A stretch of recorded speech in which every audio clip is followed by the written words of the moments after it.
Very welcome to all of you. This is a very special moment. We are celebrating the 10th edition of the Youth and Leaders Summit.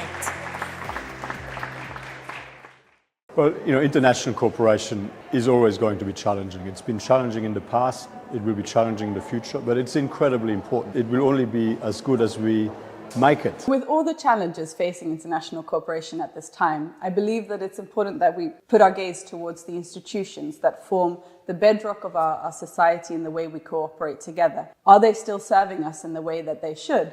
And could there be maybe a different attitude within the institutions that could foster international cooperation in a better way? Well, if we continue along the way we're going, I don't have a lot of optimism, but I do know that we are, for example, very engaged in rethinking how the rules of the road should actually be settled to ensure that we do have the capacity to create global public goods that can be used to enable prosperity and opportunity for all, importantly, in a peaceful manner. No country should be above the law, no matter how powerful, economically, militarily. Unfortunately, there have been too many violations, too frequently, and very often by those who should demonstrate a higher degree of responsibility. Those challenges do not mean that there is no space for us to either resist or to create.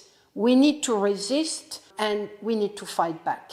What does that mean? It means two things. One, we need to demonstrate that the Paris Agreement, the International Criminal Court, the International Court of Justice, all of those symbols of the 1948 system are more than just symbols. They are the way through which we will be able to go through the 21st century. And at the same time, we need to reimagine what doesn't work. The international financial architecture does not work. It needs to be reimagined.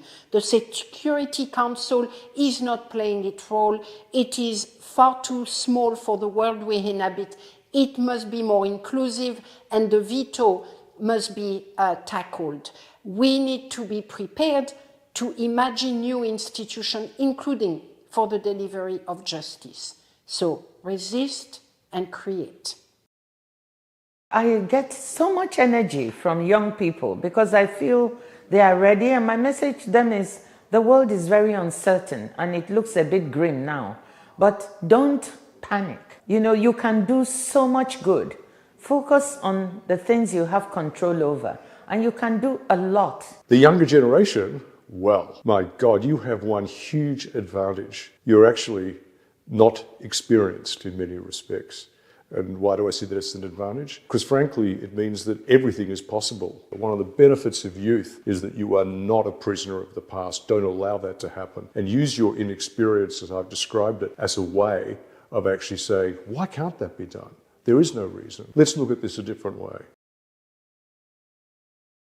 Because out of the 8 billion people that live on our planet, nearly 3 billion are under the age of 25. And of these 3 billion young people, all of them bring new ideas and vitality to our discussions that need to be heard amongst us in order to make change that we seek to see. And as well, nowadays problems are very complex and can only be solved in the long run. So of course, it's up to the people who are gonna endure these problems and necessarily find the solutions for them to be able to speak up and use their voice.